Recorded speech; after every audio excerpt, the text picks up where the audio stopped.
Samantha walked through the door at exactly 8:32 p.m.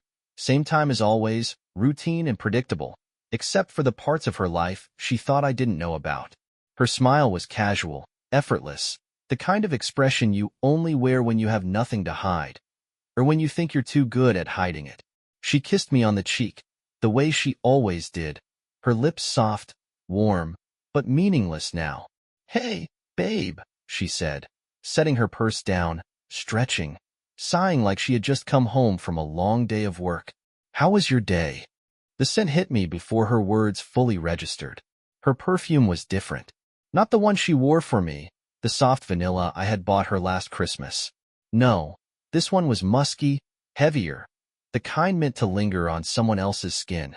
I glanced at her lipstick, slightly smudged at the edges. Had she wiped it away too quickly in the car? Had she even bothered to check before stepping into our home, into my space, into the life she was slowly unraveling without a second thought?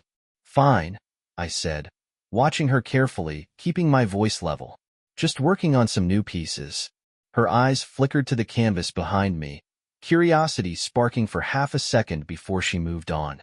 "That's great, babe," she murmured, pulling off her heels, sighing as she curled her toes into the carpet. "I swear, my feet are killing me." A lie. She hadn't been on her feet all day. She had been in the back seat of someone else's car, a hotel bed, anywhere but where she was supposed to be. I didn't confront her. I didn't ask where she had been, didn't demand answers she would only twist into new lies. No, I had something better planned. She thought I didn't know. Thought I was still the fool she had molded me into, the quiet, devoted husband who lived for her affection, who adored her without question.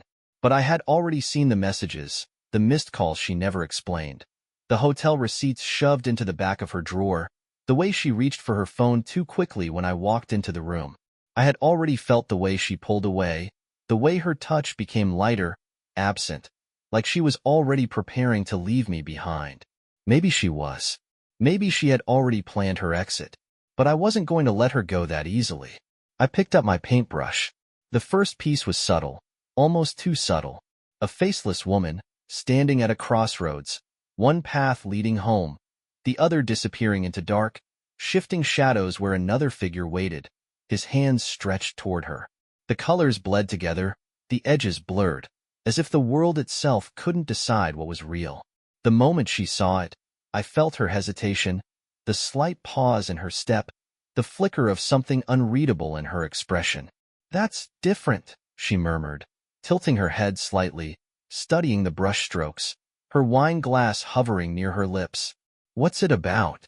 I smiled, setting down my brush, wiping my hands slowly, deliberately. "Just something new I'm working on." She nodded, sipping her wine, her gaze lingering on the painting for a second longer before she moved on, before she walked past the first warning I had placed in front of her without even realizing it. That was the moment I knew she wasn't paying attention, that she thought so little of me, of our life, that she wouldn't even recognize herself when I painted her sins right in front of her. That was my answer. That was permission. So I kept painting. Each night, while she slept beside me, while she sent her secret messages in the dark, while she thought she was untouchable, I created. The second piece was more obvious, more deliberate. The same faceless woman, but this time, her reflection in a broken mirror showed her kissing someone who wasn't there. A hollow, blurred shape, indistinct but unmistakable. When I hung it in the living room, she stopped in front of it, her fingers grazing the canvas lightly, her brows knitting together. "This one feels off," she admitted, letting out a nervous chuckle. "It's eerie, like something is missing." I tilted my head, letting her own mind do the work for me. "Art is about interpretation," I murmured, running my fingers along the frame. "Maybe what's missing is the truth." She didn't answer. She didn't look at me, just took a sip of wine and walked away. Good. She wasn't ready to see it yet, but soon she would. Soon, the world would. And by the time she realized, it would already be too late. She still hadn't figured it out. She admired my work, complimented the brushstrokes, analyzed the emotions buried in the layers of paint, completely oblivious to the fact that she was staring at herself, that every line, Every detail, every carefully chosen shade was a mirror reflecting the life she thought she had so expertly hidden. I wasn't rushing it. No, this had to be slow, deliberate. She had to discover it piece by piece, let the doubt creep in, let her own mind do half the work for me. That was the beauty of art. It wasn't about what you put on the canvas. It was about what people saw when they looked at it. And soon, she would see everything. The third painting was bolder. A woman in a red dress, standing on a bridge, staring into dark water below. Her hands gripped the railing, knuckles white, as though she was trying to hold onto something slipping away. The sky was streaked with deep, haunting shades of blue, storm clouds swallowing the light. In the reflection of the water, there were two figures. One was her. The other was a man whose features were distorted, faceless, just a smear of color that refused to take shape. I made sure the painting had a pull to it, something magnetic, something that made people stop, stare, wonder. I hung it in the hallway where she would have to pass it every single day. And just like clockwork, the first time she saw it, she stopped. Her head tilted, her fingers trailing lightly over the dried paint, her brows pulling together. She studied it longer than the others, something flickering in her eyes, a hesitation, a question forming but never fully spoken. "This one," she murmured, stepping back, crossing her arms. "It feels familiar." She was talking to herself more than me, trying to place a memory she didn't even realize she had. I set my paintbrush down, wiping my hands slowly, letting the silence stretch just long enough for her to drown in it. "What do you mean?"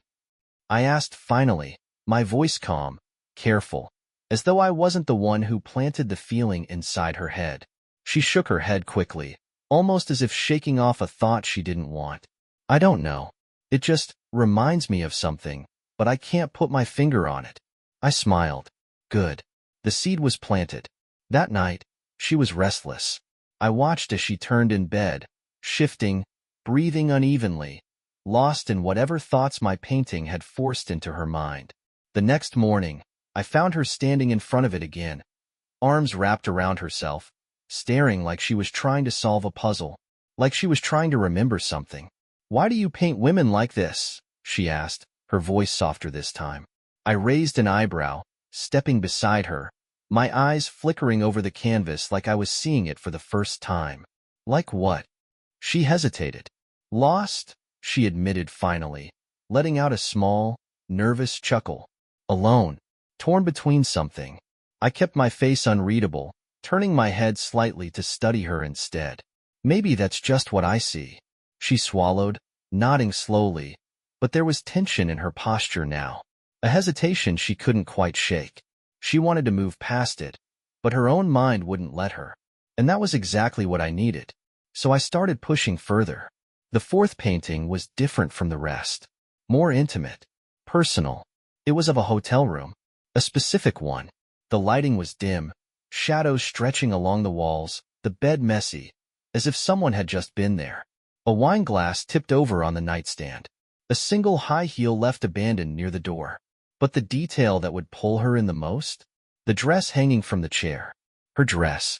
The same one she had worn the night she thought I was out of town. The same one I had seen in the photos she never thought I'd find. I left the painting in the studio, unfinished, waiting, knowing she wouldn't be able to resist. And I was right. That night, when she thought I was asleep, she slipped out of bed. I kept my breathing slow, even, listening as she padded down the hall, as she hesitated outside the door before finally stepping inside. I imagined her standing there, staring at it, her mind racing, the panic building as she tried to convince herself it was all in her head. The next morning, she didn't say anything about it, didn't ask, didn't even look at me. But I could feel it now. The fear was creeping in. She was starting to wonder, starting to doubt. And soon, she would know. She was unraveling. I could see it in the way she avoided my paintings now, in the way her eyes darted toward them but never lingered, in the way she fidgeted with her fingers when she walked past them as if she could feel them staring back at her. She didn't say a word about the hotel room painting, but I knew it was eating her alive. The tension in her shoulders, the way she hesitated before stepping into the studio, like she was afraid of what she might see next. She wasn't just noticing now. She was afraid. And fear was the perfect medium. It blended beautifully with doubt, layering itself over her thoughts until she could no longer tell what was real and what was simply paranoia. I watched as she poured a glass of wine in the kitchen, her hands shaking slightly, her breath shallow. She took a long sip, set the glass down, exhaled like she was trying to steady herself. "I had a weird dream last night," she murmured, not looking at me. I leaned against the counter, tilting my head slightly. "Oh." She hesitated, her fingers trailing along the rim of her glass. "It was about your paintings," she said finally, forcing a small laugh that barely sounded like her at all. "They were watching me." I said nothing. Just let the silence stretch between us, let her fill it with whatever conclusions her mind was desperately trying to make sense of. "Isn't that funny?" she continued, but her voice lacked any amusement. "I've never really thought about them like that before, but now, I don't know. They feel different." I sipped my coffee, watching her over the rim of my mug. Art has a way of revealing things we don't always want to see. She stiffened. For a moment, she just stood there, staring at the wine in her glass like it held the answers she was searching for. Then she shook her head quickly, forcing a smile, waving a hand in the air as if brushing off the entire conversation. "Never mind. I'm probably just overthinking things." But we both knew she wasn't. The next painting was a masterpiece. It was her. There was no ambiguity this time. No faceless woman, no distorted reflections. It was her. Her body, twisted slightly, standing at the foot of an unfamiliar bed. The dim glow of city lights pouring in through a hotel window. The figure in the shadows behind her was indistinct, blurry, nothing but a shape of betrayal. But she wasn't looking at him. She was looking at me. Her eyes wide, guilty, frozen in time, as though she had just realized someone was watching. I hung it in the dining room. When she saw it, she dropped her fork. It clattered against the plate, loud, jarring, her entire body going rigid as she stared at the painting. Her breath hitched, her fingers tightening around the table's edge. What is that?" she whispered. I set my glass down, tilting my head slightly, playing my part perfectly. "Do you like it?" She didn't answer. Couldn't. She was still staring, her pulse visibly jumping at her throat, her chest rising and falling too quickly, the panic setting in now. "You look like you've seen a ghost," I murmured, watching as her lips parted, as she tried to form words but failed. Her voice was barely a whisper when she finally spoke. "Why did you paint this?" I pretended to think for a moment, tapping my fingers against my glass, then shrugged. "Inspiration, I guess." She turned to me slowly, her eyes filled with something unreadable, something between confusion and horror. "Who is she?" I smiled. Let her sit in the question. Let her marinate in it. She was looking for a way out, some explanation, something that would make sense, something that wouldn't lead her where she already knew it was going. "I don't know," I said finally. "What do you see?" Her throat worked. She swallowed hard, her fingers twitching, her breath uneven. She shook her head, pushing away from the table, grabbing her wine glass, knocking it over in the process. The red liquid spread across the table, seeping toward the edge like blood, dripping onto the floor. She didn't even notice. She was already backing away. "You okay?" I asked, voice light, calm, watching as she pressed a hand to her temple, her entire body tense, her mind breaking right in front of me. "I don't feel well," she muttered, turning away, disappearing down the hall. I let her go. She needed time, needed to sit with it, needed to realize there was no denying it anymore. That painting wasn't just a painting. It was evidence, and she was the only one who recognized it. She didn't sleep that night. I could hear her shifting under the covers, restless, her breathing uneven, her fingers twitching against the sheets.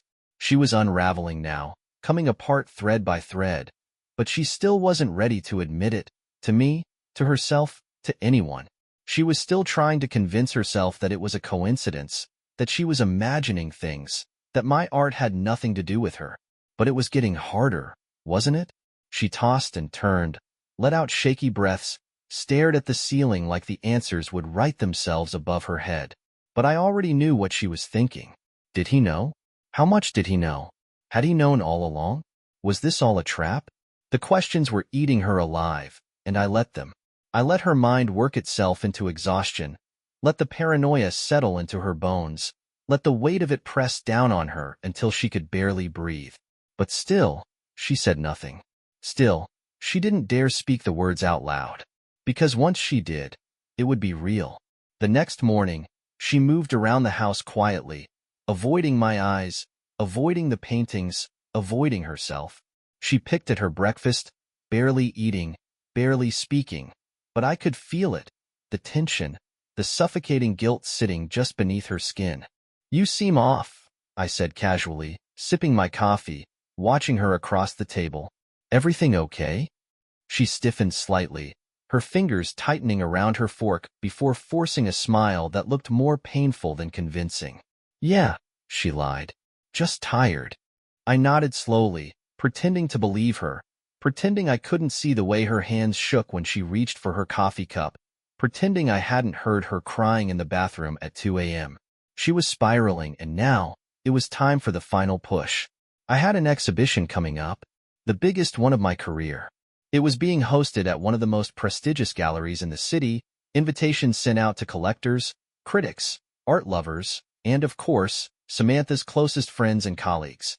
She had always loved attending these events, basking in the attention, standing beside me like the perfect wife, soaking in the praise as if it belonged to her too.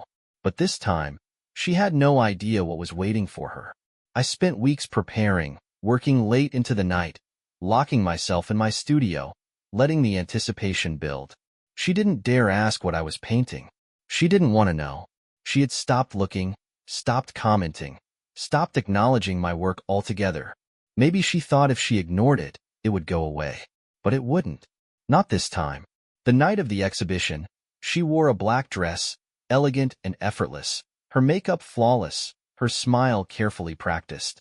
But I could see the cracks beneath the surface, the way her eyes darted around the room as we arrived, the way she hesitated before stepping inside as though some part of her already knew. The gallery was packed, filled with murmuring voices, champagne glasses clinking, the air thick with anticipation. And then, the unveiling began. One by one, the paintings were revealed. At first, they were like the others, abstract, haunting, full of tension and hidden meaning. People murmured in appreciation, nodding thoughtfully, leaning in close to admire the details. But as they moved down the line, as each painting grew clearer, sharper, more revealing, the atmosphere shifted. The murmurs grew heavier, the glances sharper, the whispers louder. I stood beside Samantha, watching her hands tremble against the fabric of her dress, watching as her breath hitched slightly when she saw the first one. Her.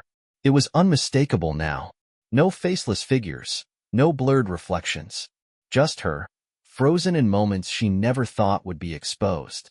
The hotel room, the man in the shadows, the lipstick-stained wine glass, the text messages she thought had been deleted, the lies she had told, each one captured in perfect, painful detail. The critics didn't know. The collectors didn't know. To them, it was just another masterpiece, a stunning, intimate series of betrayal and loss. But she knew, and I knew she knew. She turned to me slowly, her lips parted, her breath shallow, her pupils blown wide. "What did you do?" she whispered, the words barely escaping her throat. I smiled. "I made art." Her fingers dug into my arm, her nails pressing deep, desperation creeping into her voice now.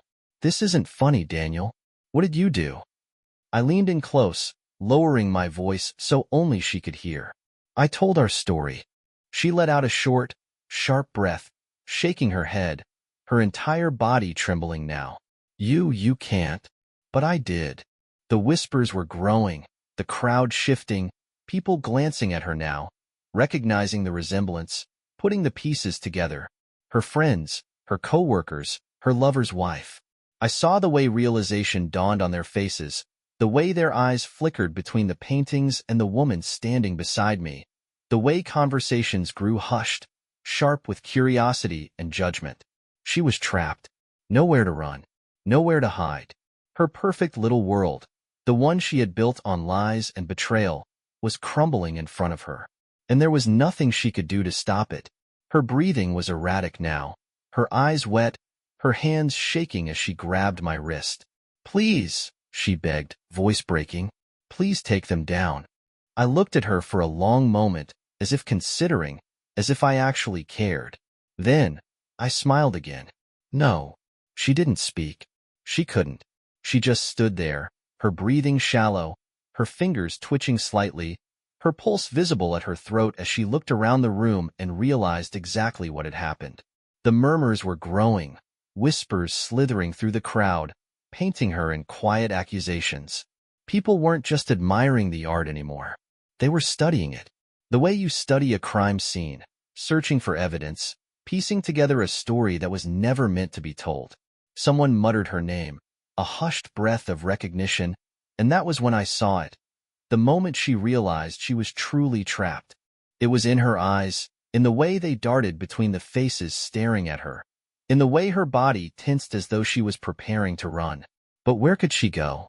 Everyone she knew was here. Her friends, her colleagues, the people who had once admired her, respected her, envied her. And now, they all saw her for exactly what she was. Her lips parted, like she was about to say something, to deny, to beg, to scream, but nothing came out. Her throat closed around the words before she could even form them. I let the silence stretch, let her stand there drowning in it, let her feel the weight of it pressing down on her. Then, finally, she turned to me, her expression somewhere between terror and rage, her hands clenched into fists at her sides.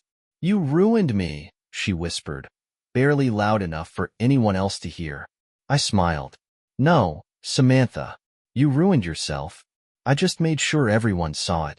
Her breath caught, her body swaying slightly, her nails digging into the skin of her palms as she tried to hold herself together. But she was already falling apart.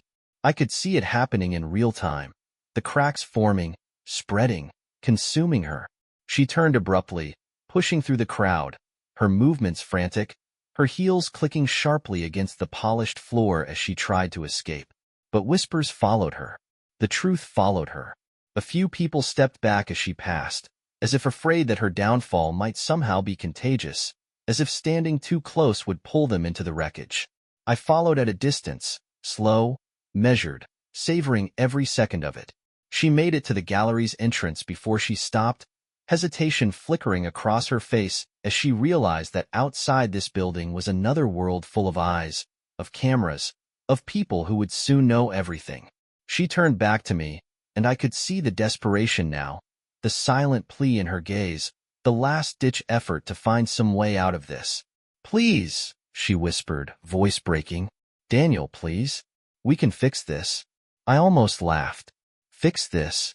I echoed, stepping closer, watching as she shrank back. "Samantha, you didn't want to fix anything when you were sneaking around, did you? You didn't want to fix it when you were lying to my face, telling me you loved me while you were with him." I took another step, lowering my voice so only she could hear. "Tell me, was he worth it?" She flinched like I had slapped her. I didn't give her a chance to answer. I reached into my jacket, pulled out my phone, and held it up so she could see the screen. "You should check your notifications." She hesitated, her breath coming in shallow gasps, before fumbling for her phone, unlocking it with shaking hands. And then, the real panic set in. Because it wasn't just the people in this room who knew. It was everyone. I had scheduled the post perfectly, a collection of my most revealing paintings, each accompanied by carefully chosen words that told the story in a way even the most oblivious bystander could understand. No names were needed.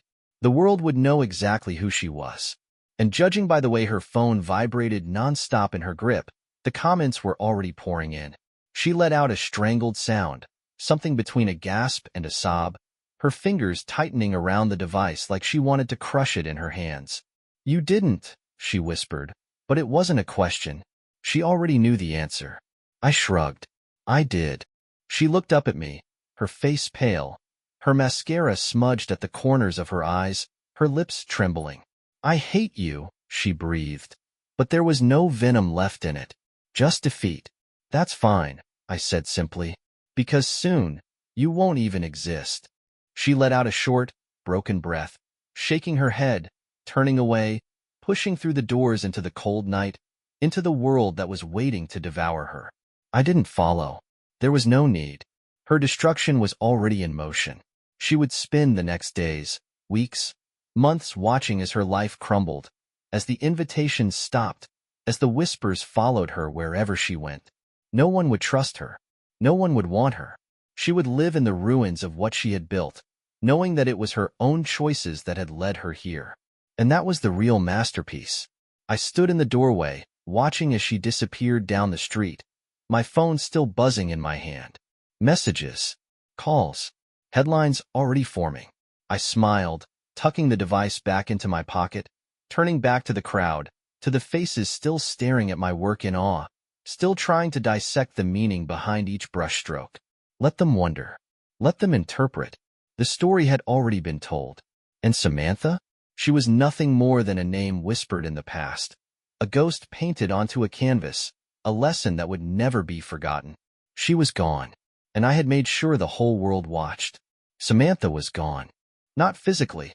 She still existed somewhere out there, drowning in the wreckage I had left behind. But in every way that mattered, she had ceased to be. The whispers wouldn't stop. The looks wouldn't fade. The world would remember her as the woman in my paintings, the woman who threw away her life for a fleeting affair, the woman who had been exposed in the most brutal way possible. I had taken everything from her, stripped her down to nothing but a cautionary tale, and now she was left to pick up the pieces. But could she? Could she ever really recover? Could she ever walk into a room again without feeling eyes burning into her skin, without hearing her name in hushed conversations, without wondering who knew, who had seen, who still judged? I sat in my studio, the air thick with the scent of paint, dried and fresh, the walls lined with canvases that had turned my vengeance into something immortal. The last piece stood in front of me now, unfinished, waiting. It was different from the others, not just in technique but in meaning. It wasn't about exposing her anymore. It wasn't about telling the world what she had done. This one was just for me. I dipped my brush into the deep red, dragging it carefully across the canvas, shaping the curve of a jaw, the soft parting of lips, the glint in familiar eyes that once held lies but now held nothing at all. It was her, but not as she had been, not as the woman I had once loved, nor the woman I had destroyed. It was the ghost of her, the shell, the emptiness left in her wake. She no longer existed in the way I had once known her. She was just a memory now. My phone buzzed against the table. I ignored it at first, lost in the motion, the repetition, the careful destruction of what remained of her in my mind. But when the buzzing didn't stop, I finally reached for it, glancing at the screen. Samantha. I let it ring, and ring, and ring. Then, silence. A moment later, a notification, voicemail. I stared at it for a long moment before finally pressing play, holding the phone to my ear, listening as her breath hitched on the other end, uneven, shaky, broken. "Daniel," she whispered, her voice nothing like the woman I used to know. "I don't know where else to go. I don't know who I am anymore." A pause, a breath, a quiet sob swallowed down. "You took everything from me." Another pause. Then, softer, more desperate. "Are you happy now?" I let the words settle, let them paint something raw inside of me, something unexpected, something I hadn't anticipated. Satisfaction should have filled me, victory should have wrapped itself around my spine, but instead, there was only emptiness. The kind that felt like standing in a room that had once been full, only to realize that now, it was just you. I should have deleted the message, tossed my phone aside, let her drown in her own consequences. But instead, I found myself pressing call, listening as the line rang once, twice, then connected. Silence on the other end. A quiet inhale, then her voice, barely a whisper. "Daniel." I didn't speak at first, didn't know what to say, didn't know if I even wanted to say anything at all. Then, finally, I exhaled, the words slipping from my lips before I could stop them. You were the one who left first. A sharp breath, a quiet sob, the sound of her breaking all over again. I should have hung up, should have let her sit in it, should have let that be the last thing she ever heard from me. But then, I made a mistake. I asked, "Where are you?" And just like that, the story wasn't over.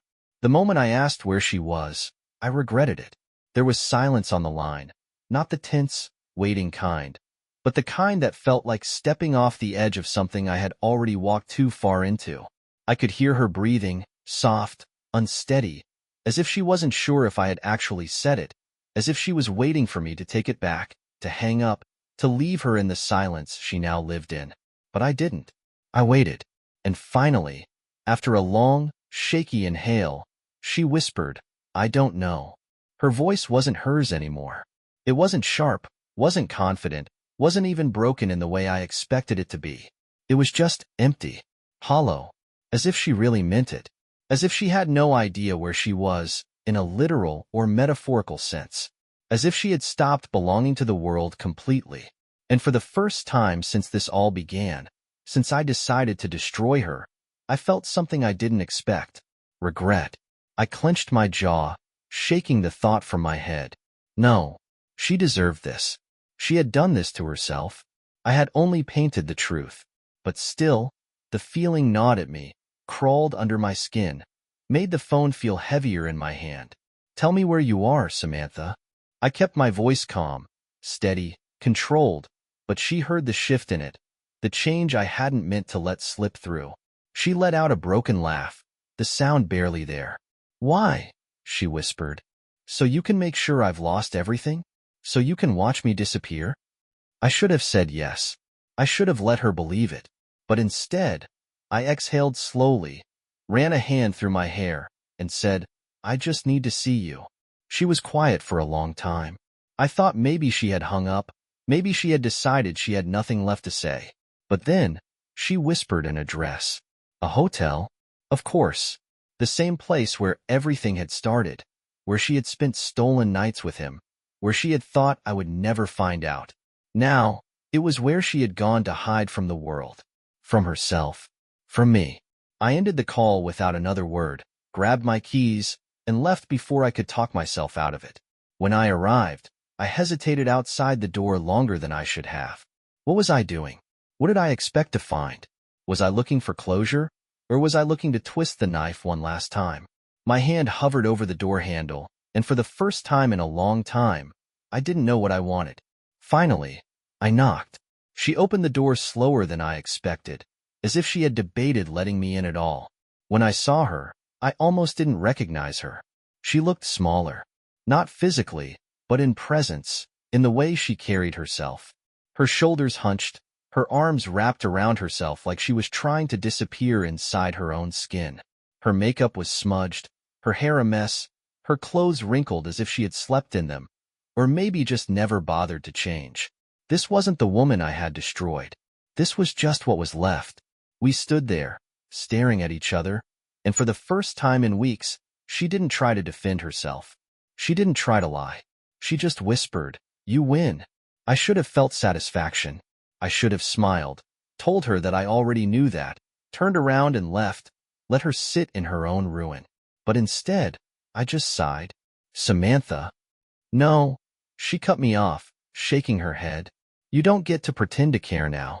You don't get to come here and look at me like this isn't what you wanted." She let out a short, bitter laugh, wiping at her face even though there were no tears left to dry. "You wanted me to lose everything. You wanted me to disappear. Well, congratulations. You did it." Silence stretched between us, thick and suffocating. I should have left. I should have walked away. Instead, I reached out, cupping her chin, forcing her to look at me. She shuddered under my touch, but she didn't pull away. "Tell me something," I murmured, my voice softer now, quieter, as if the anger had finally drained out of me. "If I hadn't done this, would you have ever told me the truth?" She swallowed hard, her lips parting slightly, but she didn't answer. She didn't need to. I already knew. She never would have told me. She would have kept lying. She would have smiled, kissed me, slept in our bed, pretended to love me, all while giving herself to someone else. And I had given her a punishment that fit the crime. But looking at her now, seeing what was left of her, I wasn't sure if I was the one who had won, or if I had just destroyed something in myself along the way. I exhaled slowly, brushing my thumb over her cheek before finally pulling away. I never wanted you to disappear, Samantha. She let out a shaking breath, her eyes glistening under the dim hotel light. Then what did you want? I thought about that for a long moment. Then, finally, I told her the truth. I wanted you to regret it. And from the way she looked at me, the way her lips trembled, the way she closed her eyes as if she couldn't bear to see me anymore, I knew that she did. But the real question was, did I? I stepped back. I turned around. And for the first time since it all began, I walked away. I didn't look back. I could feel her watching me, feel the weight of her shattered existence pressing against my back as I stepped out of the hotel and into the cold night air, but I never turned around. It was over. I had done what I set out to do.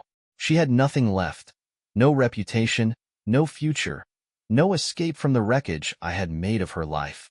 But as I walked through the empty streets, my hands in my pockets, my footsteps echoing in the silence, I realized something I hadn't expected.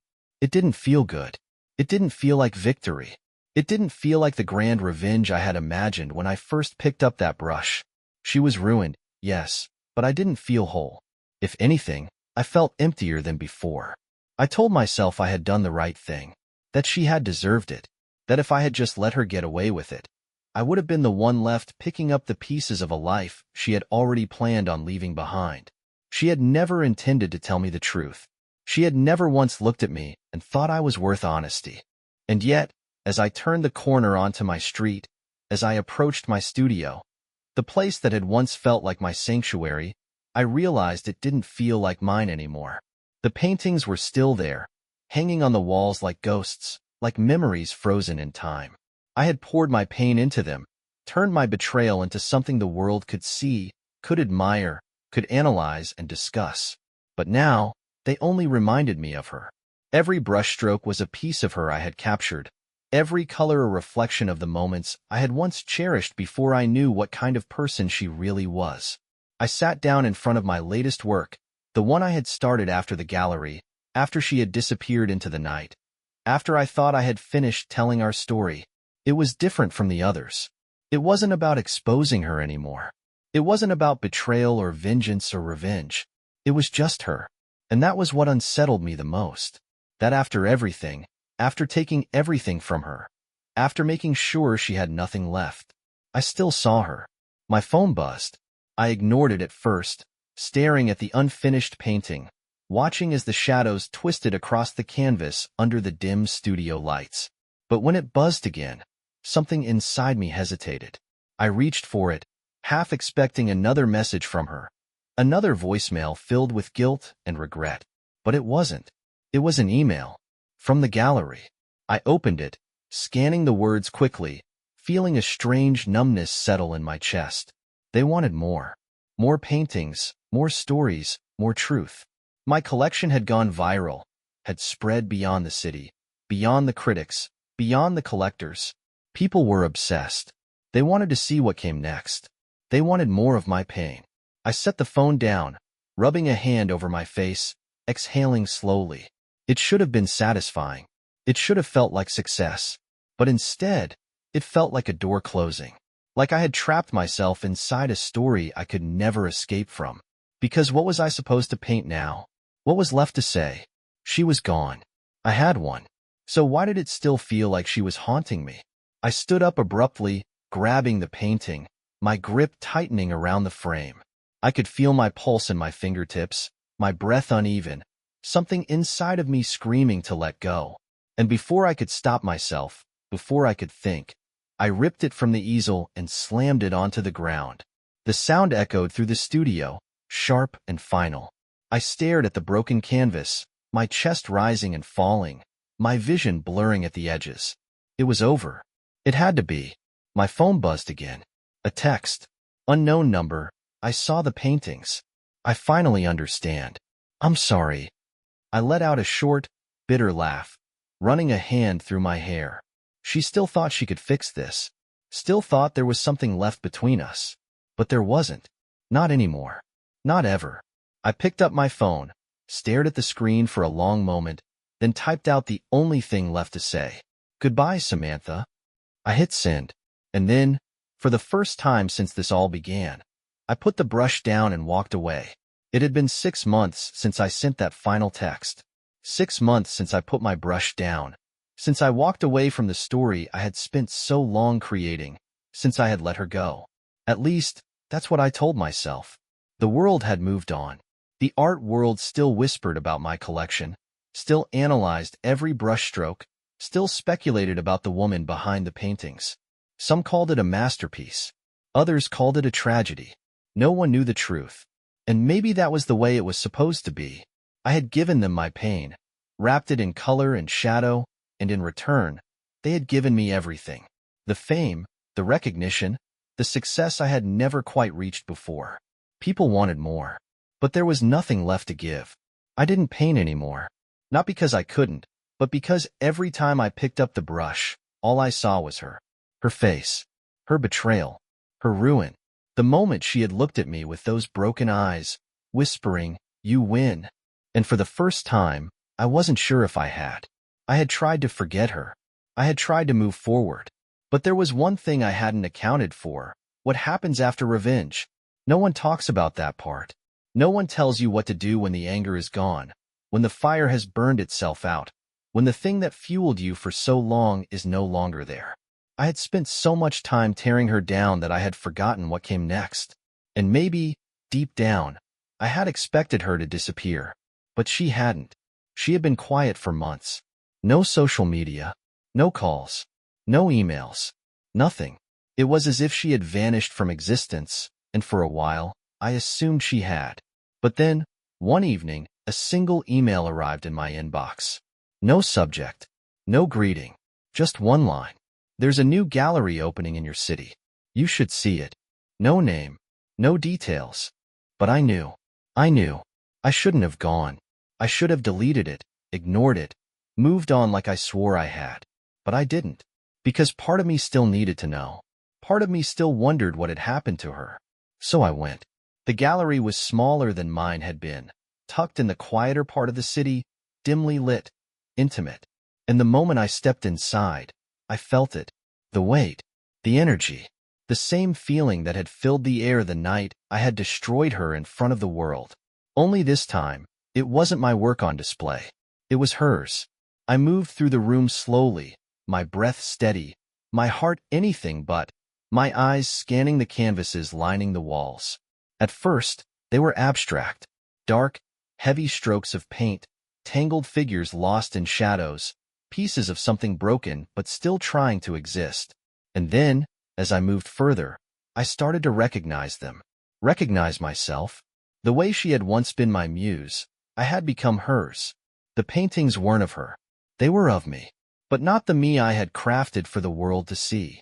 Not the controlled, vengeful, untouchable version of myself I had wanted to be. No, she had painted the cracks, the exhaustion in my eyes, the way my fingers twitched when I held the brush, the way my shoulders tensed under the weight of everything I had created. She had painted the part of me I had refused to acknowledge, the man who had one, and realized he had lost himself in the process. I exhaled slowly, my pulse loud in my ears, my gaze landing on the final piece at the end of the room.